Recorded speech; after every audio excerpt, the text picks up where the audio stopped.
Meus irmãos, a graça e a paz do Senhor Jesus sejam com todos vocês. Sejam bem-vindos aqui a mais uma aula do nosso curso de teologia. Dessa vez nós vamos continuar a estudar os livros históricos, sendo dessa aula número 3, a aula do livro de 1 Samuel. Você que tem acompanhado o estudo das aulas dos livros históricos, que vão desde lá de Josué até o livro de Esther. Então aí Josué, Juízes, Ruth, 1º e 2º Samuel, 1º e 2º Reis, 1º e 2º Crônicas, Esdras, Neemias e Esther. Então, sendo essa aula, nós falaremos a respeito do livro de 1 Samuel. Vamos lá?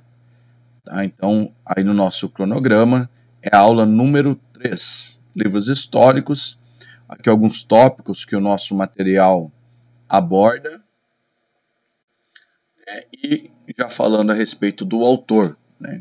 Claro que o livro de Samuel é o livro que dá nome ao próprio autor. O livro de Samuel começa com a história de Ana e de Samuel, e Samuel vai ser o principal escritor. É claro que esse livro também narra a morte de Samuel. É claro que após a morte dele não teria como ele escrever. Então, a partir aí dos capítulos 24 a seguir, acredita-se aí que pode ser Natan e Gade, os biógrafos do rei Davi, que poderia ter dado continuidade ao livro de 1 Samuel. Ok?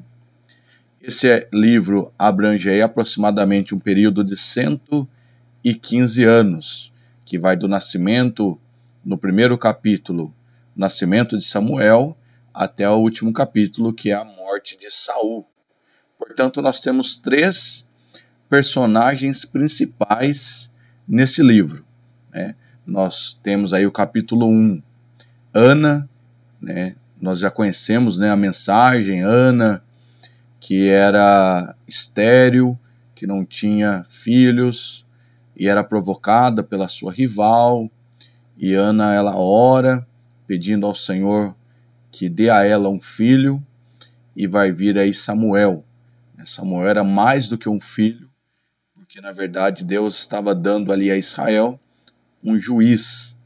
Então Deus fazendo além daquilo que Ana esperava, ele era um juiz, ele era um sacerdote e ele era o profeta. É um dos grandes nomes do Velho Testamento, um ministério completo, só está atrás do ministério do Senhor Jesus, porque Samuel não era rei. Então, boa parte desse livro corre em volta da história de Samuel. Samuel vai ungir os 2 primeiros reis de Israel. Primeiro Saul, que é o grande segundo nome desse livro, o rei escolhido por Deus, mas que vai desprezar, vai ter a desobediência, e o Senhor vai se afastar dele. E no lugar dele, Deus vai escolher Davi, o homem segundo o coração de Deus. Então, Samuel, Saul e Davi são as histórias muito convidativas que o livro de 1 Samuel nos leva a conhecer. É uma leitura bem tranquila, prazerosa. Eu digo sempre que os livros históricos não apresentam maiores dificuldades de entendimento. É uma história corrida que narra um período da história do povo de Israel. Então você tem aí Samuel do capítulo 1 ao capítulo 7, Saul com ênfase do capítulo 8 ao capítulo 15, e Davi a partir do capítulo 16 até o capítulo de número 31. Vamos aprender um pouco mais, vamos detalhar um pouco mais a história desses personagens. Eu preparei aqui um pequeno resumo sobre cada capítulo, o que cada capítulo apresenta dentro desse livro. Claro que uma leitura completa seria recomendado, mas vamos dar uma passeada por esse livro. Convido você a estar com a sua Bíblia, procurar um lugar tranquilo para você ouvir essa aula, para que você possa absorver o melhor conteúdo. Também não deixe de ler o nosso material, responder as perguntas, para que você possa absorver e entender melhor o conteúdo desse livro. Então, nós consideramos Samuel como o último dos juízes. Na aula passada, nós falamos a respeito dos juízes, né? Aqueles que Deus levanta para livrar Israel de perder as terras, né? E aquele ciclo, né, de levanta, abandona Deus, e Deus vem, tem misericórdia, livra, e vai ser Samuel, então, o último dos juízes, porque a partir dali de Samuel, eles vão sair do período chamado teocrático, onde Deus governava, para o período monárquico, onde o povo pede um rei e Deus permite que estabelece um rei, e esses reis é que começam agora a julgar Israel. Tá? Então é a transição dos juízes do regime teocrático para o monárquico, como agora eu falei. Né? Apresenta então os primeiros reis de Israel, e esse livro também já foi chamado de Reis. Hoje nós sabemos que tem a divisão. Né? O grande personagem do primeiro capítulo é Ana, né? Que era estéril, desvalorizada em um período, né, muito difícil para as mulheres, onde a grande função dela era gerar filhos, e ela era ali esposa de Eucana, também tinha uma outra esposa que era Penina, melhor dizendo, e nós sabemos da história, né? Parece ser Ana ali um grande caso de depressão, porque ela não comia, sempre cabisbaixo, triste, mas anualmente eles iam oferecer um sacrifício ao Senhor. Mostra-se ali que Eucana de fato amava Ana, dava uma porção mais excelente do sacrifício, e aquele dia Ana foi ao templo também oferecer algo ao Senhor, e ela não só foi ao templo, ela chegando ao templo, ela resolveu orar também. Não é só ir, é ir e orar, é ir e cultuar. E ela fez uma oração sincera, né, de alguém que estava com espírito amargo. E ali vai entrar também em cena a história de Eli. Né? Eli, que era um sacerdote que não tinha as rédeas dos seus filhos pintavam e bordavam no templo, mas era o sacerdote estabelecido por Deus. Ana vai orar mexendo os lábios, e então Eli vai achar que ela está cheia de vinho, né? Que ela está embriagada, e ela vai dizer: não, meu Senhor, não é isso, que eu tenho a amargura na minha alma, né? Devido à situação que ela vivia. E ali Eli, o homem de Deus, o homem estabelecido por Deus, vai declarar a bênção sobre ela, né? Vai abençoar Ana, e Ana vai fazer um voto, né? O voto de que Deus dando a criança, ela ofereceria a criança em obediência, em gratidão, né? Levaria a criança para o templo. Né? Você vê que é um ato de fé de Ana, Deus ouviu o seu voto, e a Bíblia vai dizer que ela já volta mais feliz para casa, e ela vai ali conceber a Samuel. Quando você vai para o capítulo de número 2, você já vai encontrar o famoso Cântico de Ana, que também é reproduzido lá no livro de Salmos, aonde ela vai dizer que Deus faz da estéril mãe de filhos.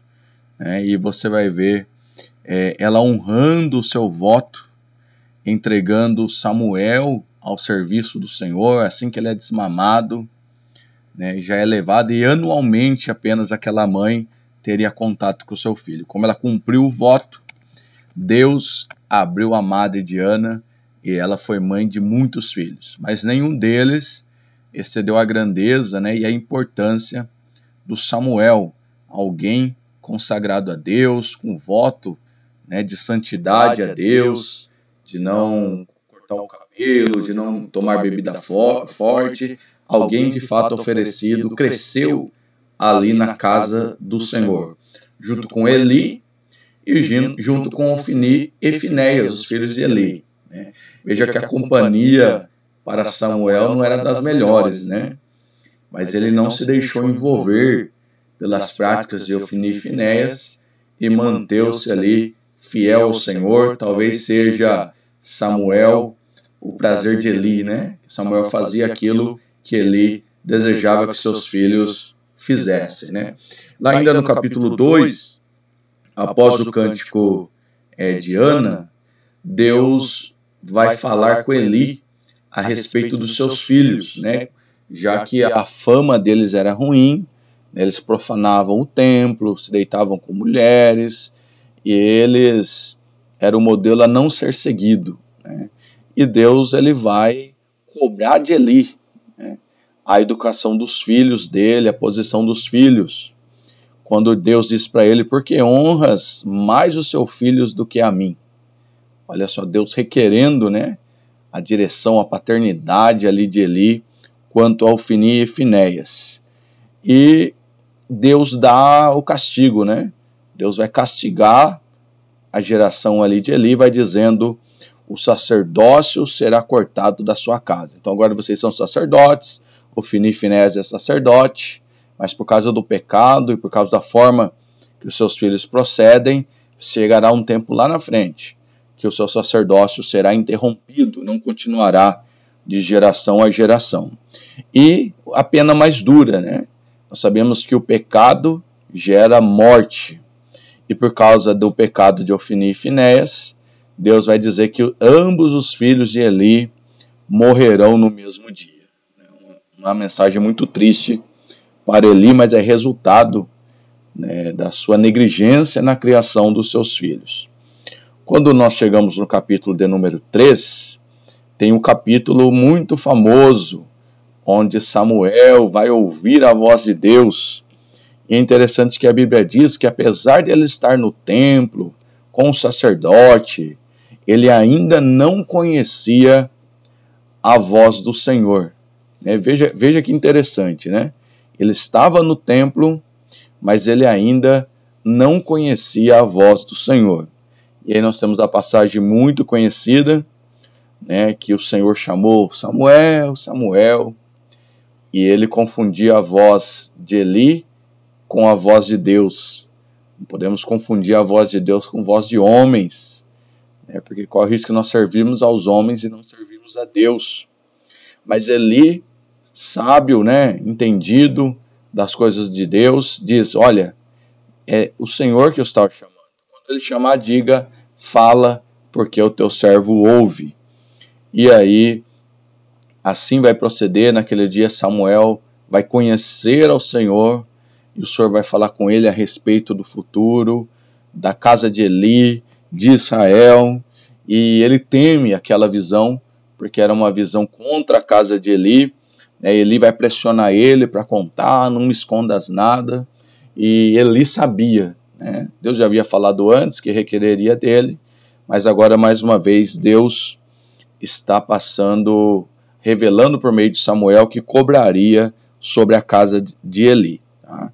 E a Bíblia também vai dizer, ali capítulo 3 ainda, que todo Israel passou a conhecer a Samuel, tá? E que o Senhor era com ele, né? Deus era com Samuel. E quando Deus era com Samuel, as pessoas notavam que Deus era com ele. Veja que Deus era com Samuel, mas Samuel também era com Deus. A Bíblia diz que Deus era com José, mas José em nenhum momento deixou de ser com Deus. Deus é conosco quando nós somos com ele.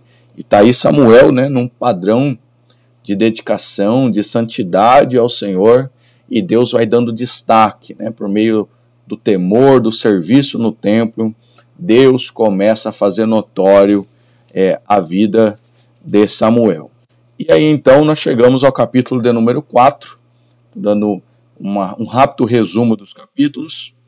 O capítulo 4 já apresenta o cumprimento daquilo que o Senhor já havia dito a Eli e a Samuel, porque lá vai ter uma batalha contra os filisteus, né? Israel vai, a batalha está difícil, volta, pega a arca, que simboliza a presença de Deus. Quando a arca vai chegando, os filisteus temem, mas continuam na luta, e ali a narrativa do capítulo 4 é que a arca é tomada. Ofni e Finéias são mortos no mesmo dia, cumprindo aquilo que Deus havia dito, né? Eles tinham a arca, que era a presença de Deus, mas a presença de Deus não estava neles, né? Fizeram da arca apenas um amuleto.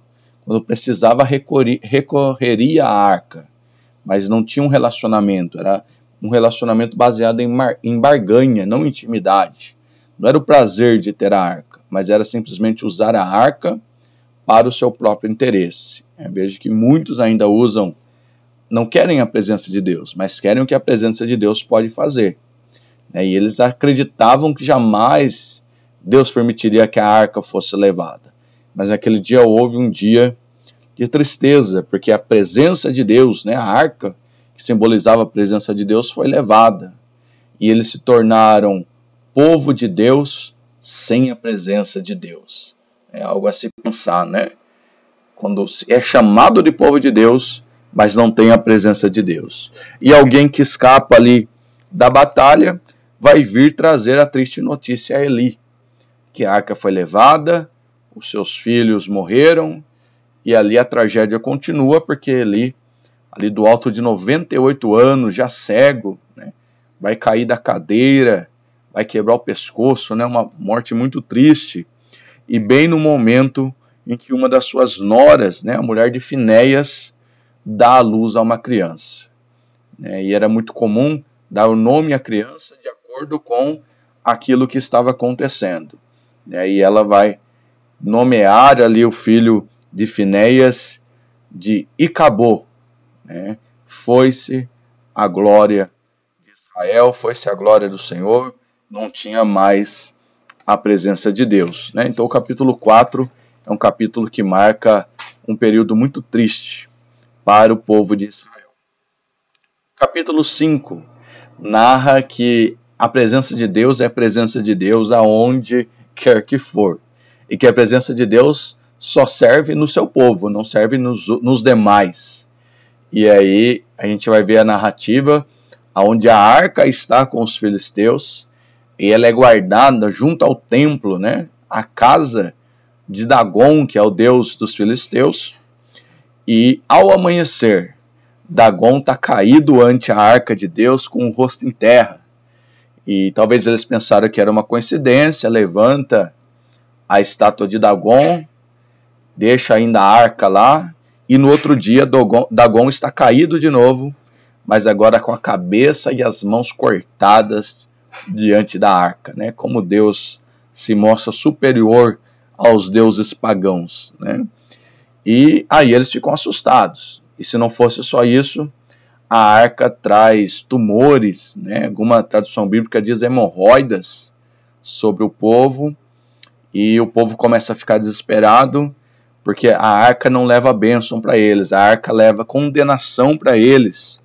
Então eles começam a levar a arca de uma cidade para outra, de Asdote vai para Gate, de Gate vai para Ecrom, e de Ecrom eles querem devolver a arca, porque tem medo, a notícia se espalha conforme a arca vai chegando, o povo não quer receber a arca, porque as pessoas começam a ter úlceras, tumores e destruição na terra dos filisteus.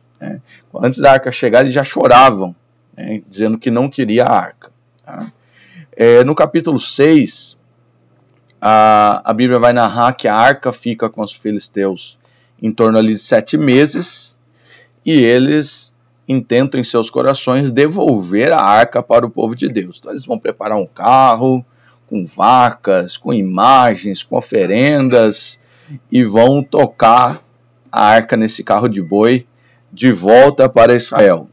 E lá no capítulo 6 agora, Israel está recebendo a arca de volta. Mas parece que eles agora entendem que essa arca já não tem tanto poder, porque eles haviam perdido a batalha tempos atrás, e a Bíblia vai dizer que eles colocam a arca na casa de Abinadab, e Abinadab fica cuidando da arca lá por 20 anos, uma passagem curiosa, E aí nesse período, quando a arca volta, nós vamos ter ali no capítulo 7 um discurso de Samuel, usado por Deus, trazendo o povo ao arrependimento, reconhecendo seus pecados, e levando o povo ali a reconhecer que Deus, ele é poderoso e que poderia trazer a restauração do povo de Israel, né? E o povo de Israel começa a retirar os seus deuses estranhos, começa a haver um conserto, e eles começam a recuperar agora as terras que eles haviam perdido para os filisteus. Você tem uma passagem bastante conhecida lá, 1 Samuel, lá no capítulo de número 7, vamos ler aqui, 1 Samuel, capítulo de número 7, vamos lá no verso de número 12. Então tomou Samuel uma pedra e a pôs entre Mispa e Sem, e chamou-lhe Ebenezer, e disse: até aqui nos ajudou o Senhor. Assim os filisteus foram abatidos, e nunca mais vieram aos termos de Israel, porquanto foi a mão do Senhor contra os filisteus todos os dias de Samuel. Então, quando há arrependimento, eles parecem temer ao Senhor, e Deus volta a ser misericordioso ali com eles, volta a ser bondoso para com eles, e aí estabelece uma nova aliança. Tá? E o capítulo de número 8, vamos aqui passar, o capítulo de número 8, vai mostrar já Samuel velho, já idoso, já com idade avançada, com a ideia de colocar os seus filhos para continuar a julgar Israel. Veja que toda vez que há uma mudança de geração, parece haver um problema. Na aula passada nós vimos Josué, para a nova geração não teve líder. Agora você vai ver Samuel passando ali o bastão para a nova geração, mas os seus filhos já não procediam bem como Samuel. Os filhos já não eram bem vistos pelo povo como Samuel era. Então o capítulo 8 vai mostrar o povo rejeitando os filhos de Samuel, porque esses eram ruins, eram maus.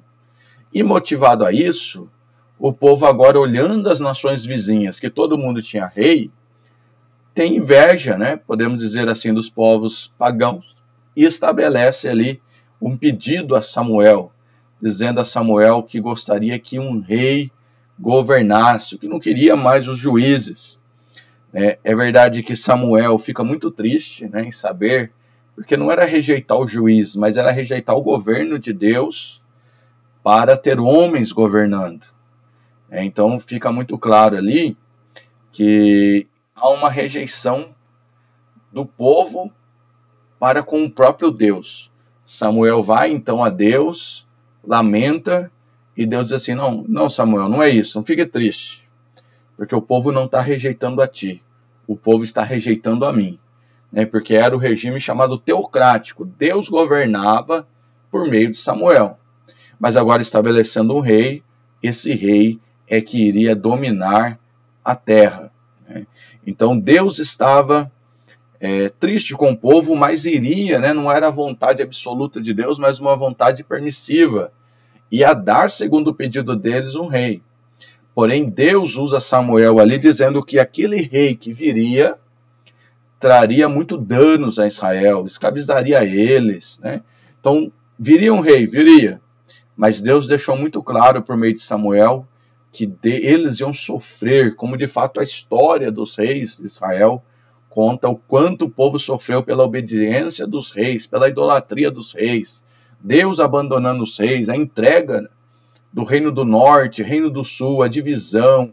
Tantos reis fizeram o povo pecar, e por isso o reino do norte chegou a ser destruído, o reino do sul ficou preso 70 anos na Babilônia, e nós já conhecemos a história. Mas mesmo assim, com essa profecia de Samuel, eles não partem para trás, eles não mudam de ideia. Mas mesmo assim, tudo isso mas mesmo assim, nós queremos um rei. Então Deus dá um rei a eles, a partir do capítulo 9, entra agora em cena a figura de Saul.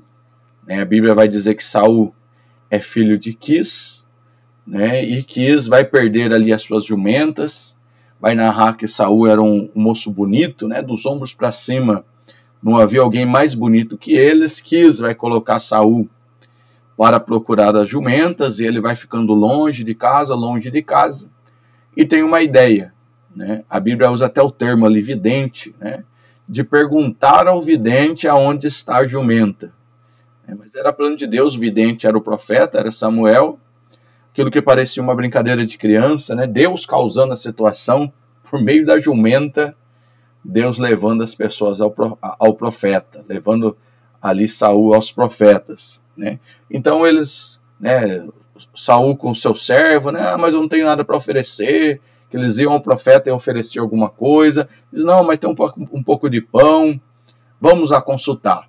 Nesse meio tempo, Deus já havia falado com Samuel, dizendo, ó, vem aí o rei que eu vou ungir, que eu escolhi para Israel, né?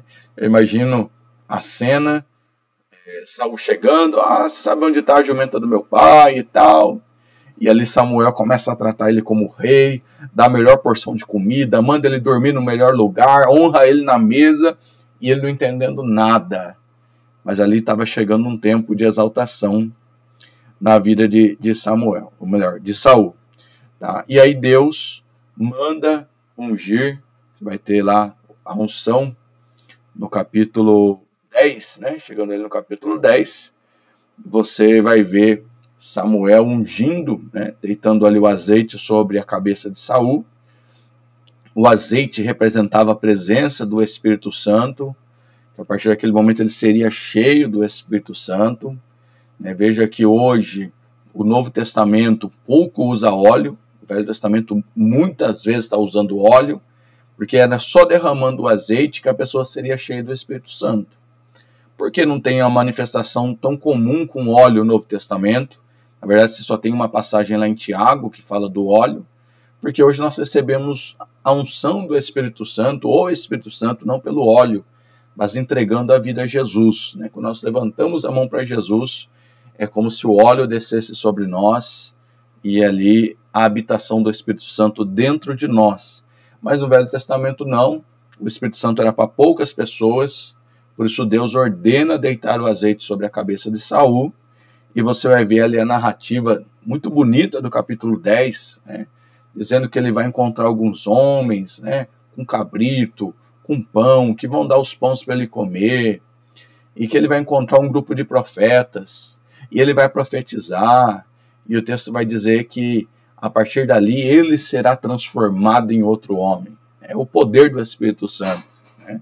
Transformar a pessoa em um outro homem, um novo homem. Um menino que estava procurando a jumenta, agora está ungido, rei de Israel, cheio do Espírito Santo, profetizando entre os profetas. E se cumpriu, né, ainda aquele dia, dentro do capítulo 10 de Samuel, que Saul foi cheio do Espírito Santo, teve a sua vida transformada, e aquele ditado em Israel, está Saul entre os profetas, é que a vida de Saul estava mudada a partir daquele momento. Tá? E aí nós vamos chegar no capítulo 11, que é onde Saul vai ser proclamado rei, né? Você vai ver lá ele escondido no meio da bagagem, né? Não querendo ali assumir a responsabilidade, mas é assim, né? Quando Deus chama, a gente se sente acovardado, se acha que não é capaz de fazer, e parece haver esse sentimento na vida de Saul, né? Mas logo acham ele, e Saul vai ser proclamado rei, lá no capítulo 11 de 1 Samuel. Tá? No capítulo 12, Samuel vê que ele vai morrer, está chegando os últimos dias dele, né? Chegou a hora dele despedir, e ele faz um discurso maravilhoso. O capítulo 12 é um discurso de um homem de Deus mesmo, um homem limpo diante da sociedade, onde Samuel chama todo mundo e diz, olha, alguém tem aí alguma coisa para dizer contra mim? Será que eu defraudei, enganei, aceitei suborno? Será que alguma coisa eu fiz? E Deus, para confirmar, né, vai mandar ali uma chuva com trovões, né, dizendo que o povo estava errado e Deus continuava com Samuel, né, e vai haver uma grande chuva como resposta, como sinal à oração e aquele discurso maravilhoso de Samuel do capítulo 12. Mas o que mais chama atenção é lá o capítulo 12, o verso 23.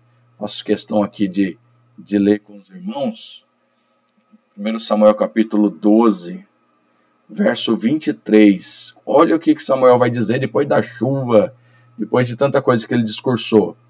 E quando a mim, longe de mim, que eu peque contra o Senhor, deixando de orar por vós, antes vos ensinarei o caminho bom e direito. Então, nunca Samuel usou da autoridade dele para prejudicar o povo. Dizer, eu não vou orar, vocês são um povo ruim, eu não vou orar mais por vocês. Não, como um bom líder, ele se deixa amar aquele povo, rogar a Deus pela vida daquele povo, ao invés de pedir condenação para o povo. Então ali o capítulo 12 é uma despedida de um grande juiz, de um grande profeta, de um grande sacerdote, que diz, eu fiz certo até o final. Que coisa maravilhosa. Não se corrompeu ao longo do caminho. Até um contraste em relação a Saul, que esse vai se perder já no capítulo de número 13. O capítulo 13 já vai mostrar o declínio de Saul, que é ungido rei, Deus é com ele nas batalhas, Deus abençoa ele, mas logo parece que ele esquece de Deus e quer fazer aquilo que ele quer. Às vezes, o começo de muitos de nós é muito bom, cheio do Espírito Santo, profetizando, e Deus exalta, estava lá escondidinho no meio das malas, mas logo Saul se achou cheio de si mesmo. Eu sou poderoso, eu sou forte, eu sou o que domino. E Deus vai ali rasgar o reino de Saul. Mas o primeiro erro de Saul está lá no capítulo 13, quando eles vão para a batalha, e Samuel demora a ir ter com eles. E eles queriam fazer um sacrifício, um holocausto a Deus para que Deus dê vitória na batalha. Como Samuel demora para chegar, já era velho, o próprio Saul se acha que ele é um sacerdote também. Ele queria ser, além de rei, ele queria ser sacerdote. Achou que não precisava mais de Samuel, se achou autossuficiente. E ele, sem ser sacerdote, vai fazer um sacrifício, um holocausto a Deus. E ali, na verdade, o coração de Saul já havia corrompido. Quando Samuel chega e diz, o que fizeste, Saul? Ele falou, você demorou e tal. E naquele momento Samuel vai profetizar a queda de Saul. Deus queria confirmar o seu reino para sempre.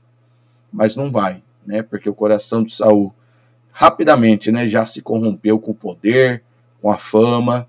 E aí desde então nós vamos ver Saul se afundando cada vez mais. Lá no capítulo 14 tem mais uma insensatez da parte de Saul, quando ele vai proclamar um jejum no meio da batalha. Ele vai dizer que não é para ninguém comer. Olha só que insensatez, Os homens de guerra, famintos, no meio da batalha, ele fala, ninguém vai comer. E aí a Bíblia vai dizer que o próprio filho dele, Jonathan, sem saber da ordem do seu pai, vai comer mel. E Saul havia dito, olha, maldito aquele que comer naquele dia. Olha só que absurdo, que falta de sensatez, baixando uma lei sem sentido, no meio da batalha, aquele povo não poderia jejuar.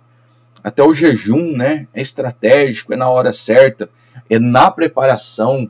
Eu até recomendo, se você for pregar, for fazer missão, talvez seja mais lógico você jejuar, orar antes, se preparar antes e não no dia. Talvez a jornada é longa, talvez na evangelização não precisa ser exatamente no dia o jejum.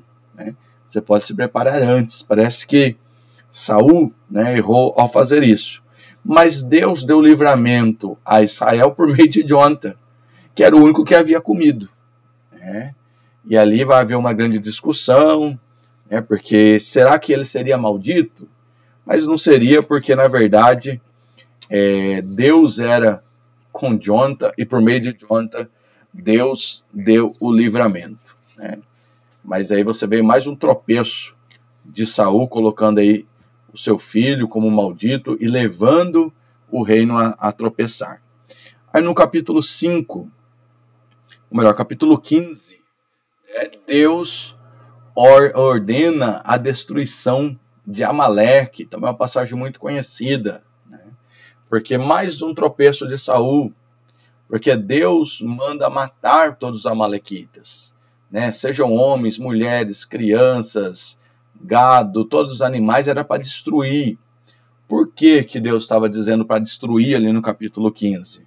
Isso era resultado de uma promessa que Deus havia feito lá em Êxodo 17 a Moisés.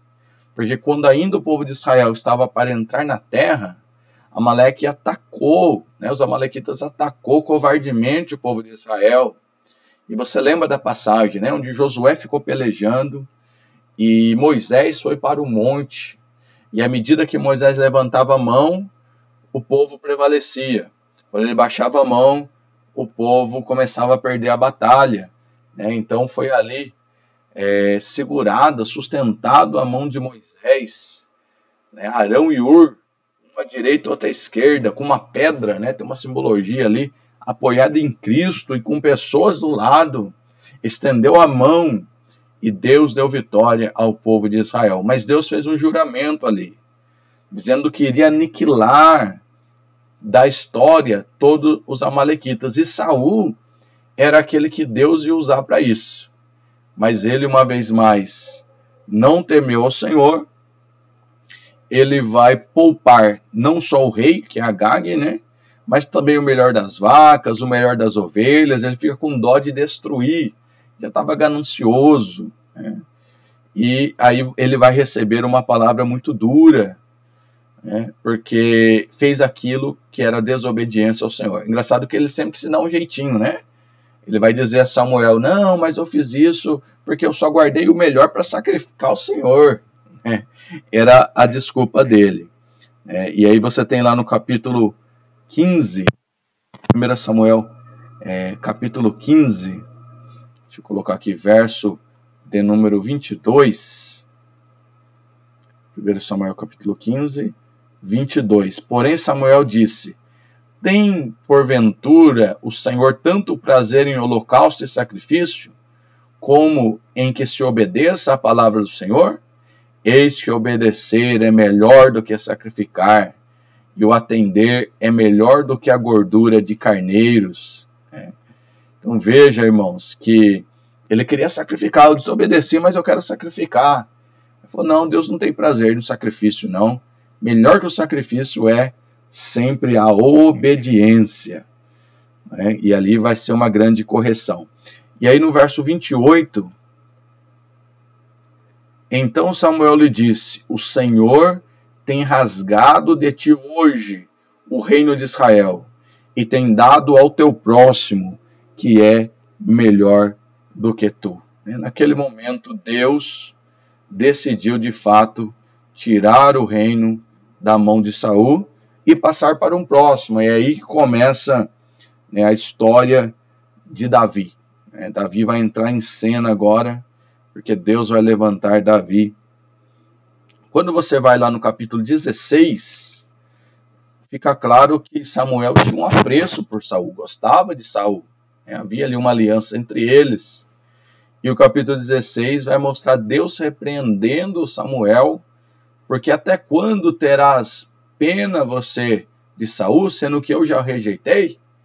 Então Deus já havia decidido deixar Saul de lado, conhecendo o coração de Saul. Ele vai agora levantar Davi. E isso você vai chegar lá no capítulo 16, aonde a gente conhece quando Samuel vai até a casa de Jessé, e Jessé apresenta os seus filhos, homens de guerras, né? Homens valentes, vistosos, mas Deus não estava procurando esses. Deus estava procurando o menor. E aonde estava o menor? Estava no pasto, cuidando ali das ovelhas, né? Nos dá a entender ali que Davi era o mais moço e fruto da velhice de Jessé também, né? Seus irmãos eram bem mais velhos, mas Deus ordenou ao profeta, não é esse, não é esse, não é esse. Quando chegou a Davi, nós vamos ter lá no capítulo 16, Vamos lá conferir, capítulo 16. Vamos colocar aqui, capítulo 16, verso 13.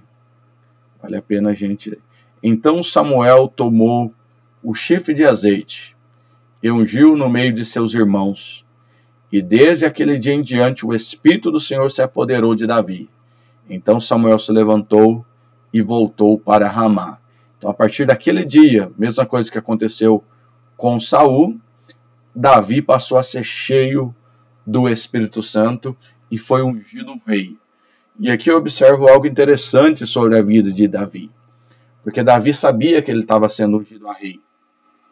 Mas após a unção, ele volta para o pasto. Ele volta a trabalhar. Ele não vai lá confrontar Saul dizendo, não, agora o rei sou eu. Ele não requer o reino, mesmo sendo ungido. Né? Porque o verdadeiro ungido, ele espera que Deus peleje em favor dele. Você tem a unção, você tem o chamado, não precisa você se chamar.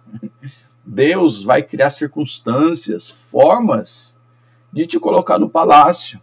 Né? Continue fazendo o que você está fazendo e bem, é isso que Davi vai fazer. Vai cuidar das ovelhas com a própria vida, vai defender as ovelhas, mas Deus estava vendo Davi. Deus estava trabalhando a favor de Davi. E não demora muito. No próprio capítulo 16, lá no verso 23, vai aparecer já Deus introduzindo Davi lá no palácio. Porque o Espírito do Senhor havia se retirado de Saul. Agora ele estava perturbado por um espírito mal enviado da parte do Senhor. E quem vai lá tocar para o demônio sair é o ungido Davi. Alguém vai lembrar, olha, tem um homem de Deus lá, tem uma mulher de Deus lá, manda chamar. Você não precisa se oferecer não, vão mandar lhe chamar. Né? É comum você ver na internet as agendas abertas, né? Pessoas pedindo para ir pregar. Não, tem unção, Deus vai mandar lhe chamar. Glória a Deus. Né? E o capítulo 16 vai mostrar ele tocando, fazendo bem aquilo que o Senhor, né, colocou nas mãos dele, que era tocar harpa, vamos tocar harpa. Vamos guerrear, guerrear. Vamos reinar, vamos fazer aquilo que o Senhor coloca em suas mãos. E quando ele toca, o espírito mal vai embora. Né? Isso é para quem tem o Espírito Santo, para quem é ungido, para quem recebeu o azeite. E no capítulo 17, Deus está criando a circunstância para colocar Davi na história. Né? Então nós falamos de Samuel, vai saindo agora de cena Saul, e vai aparecendo um grande destaque Davi no capítulo 17, na famosa, né, até conhecido pelas crianças, virou história em quadrinhos, desenho, que é o pequeno Davi contra o gigante. Se você tem o nosso material, você tem aí na página 74 uma descrição sobre Golias. Né?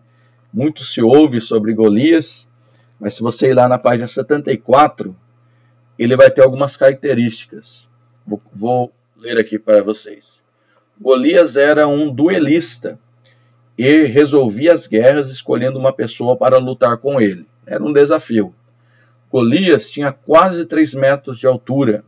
Seu capacete pesava 60 quilos, só o capacete. As pernas estavam protegidas por caneleiras de bronze e ele carregava nos ombros um dardo, também de bronze. A lança dele era enorme, muito grossa e pesada. A ponta era de ferro e pesava mais ou menos 7 quilos. E na frente dele ia um soldado carregando o seu escudo. Né? Tradução aqui da nova tradução da linguagem de hoje vai dar algumas características dessas que eu falei, né? Ainda aí no capítulo 17. Né? E tal Davi, a história você conhece, vendo ele afrontar o Deus de Israel, dizendo, não pode ser assim não.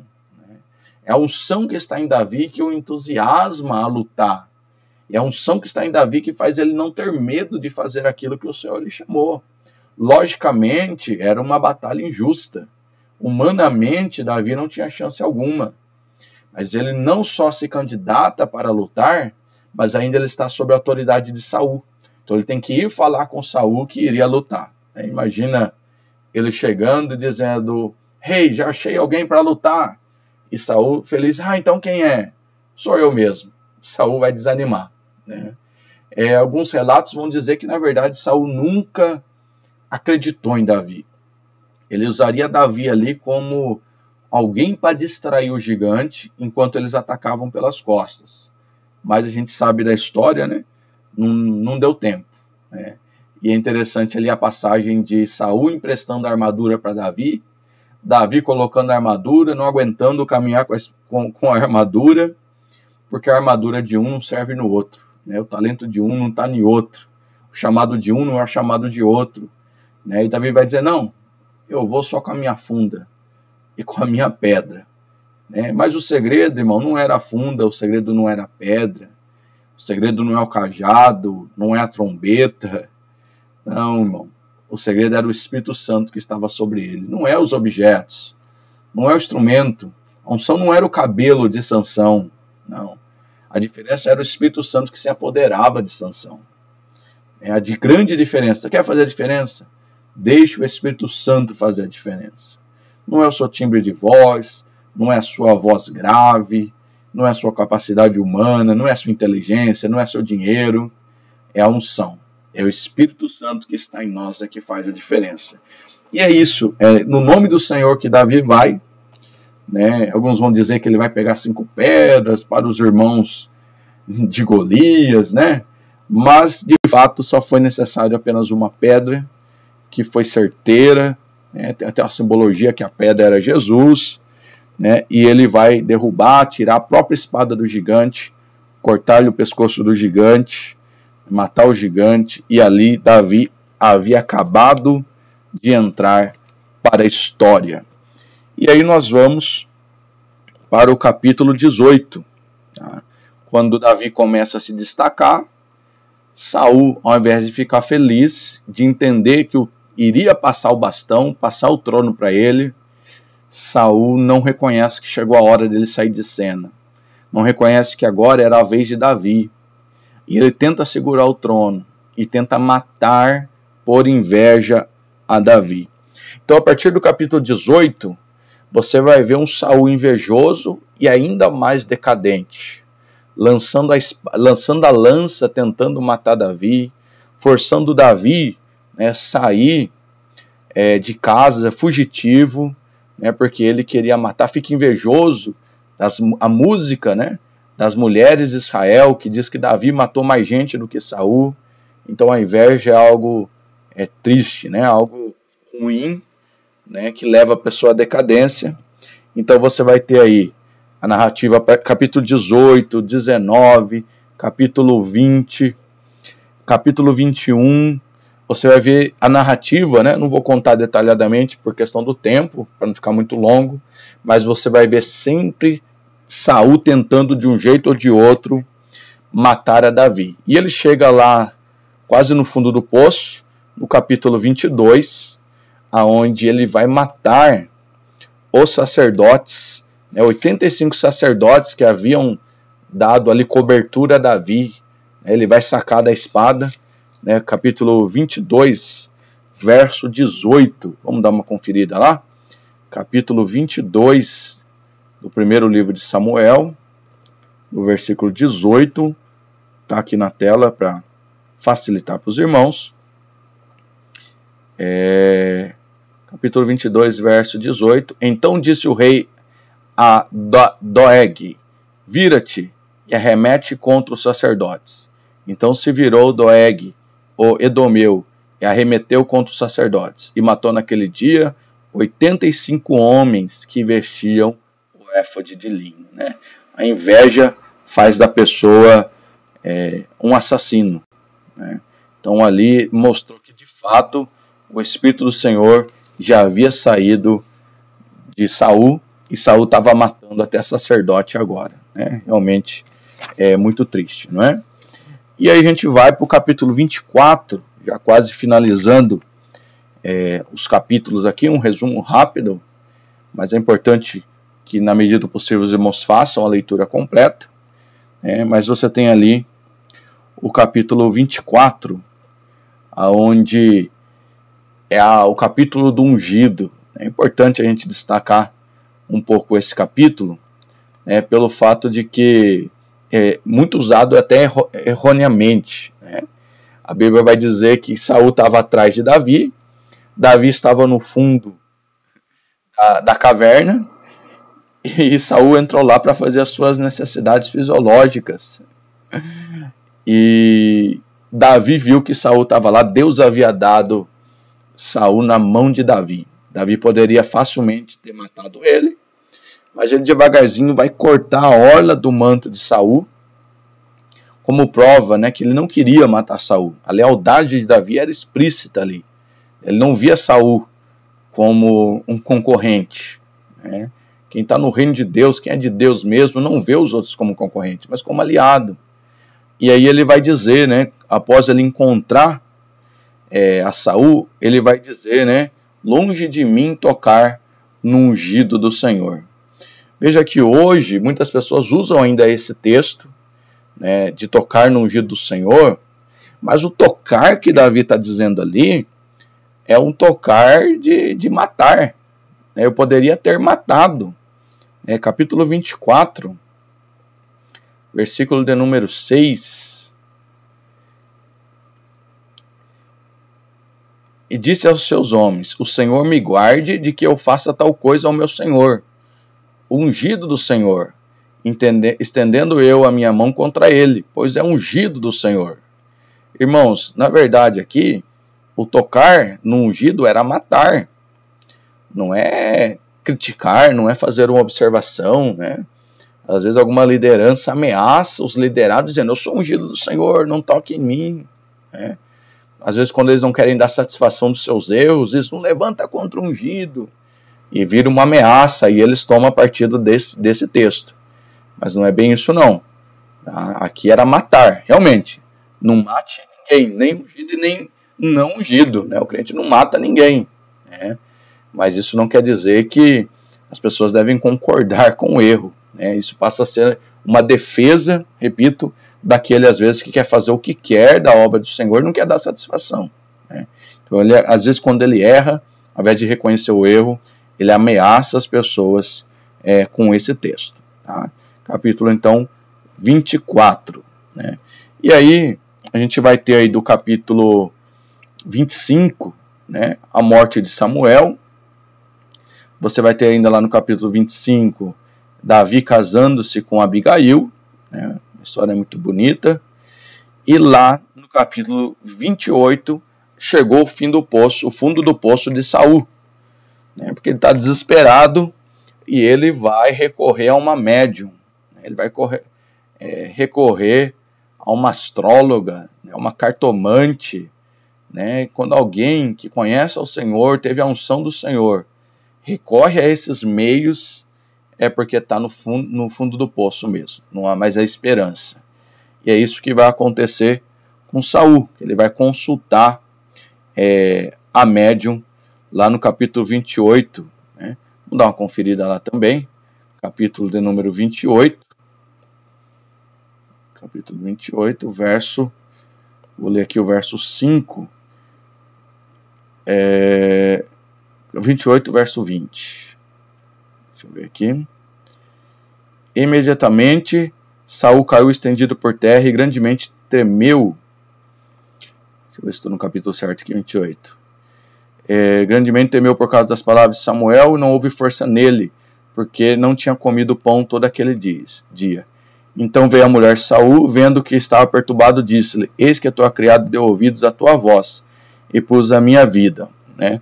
Na verdade aqui é o diálogo de Saul com aquela cartomante, correto? E aí é uma grande discussão, porque será que Deus falou por meio de Samuel mesmo, por meio da cartomante? Será que é verdade isso? E é uma grande discussão, e a gente sabe que a Bíblia é muito clara. Ele não permite que aqueles que estão nos reinos dos mortos se comuniquem com o reino dos vivos. O que aconteceu ali foi uma encenação.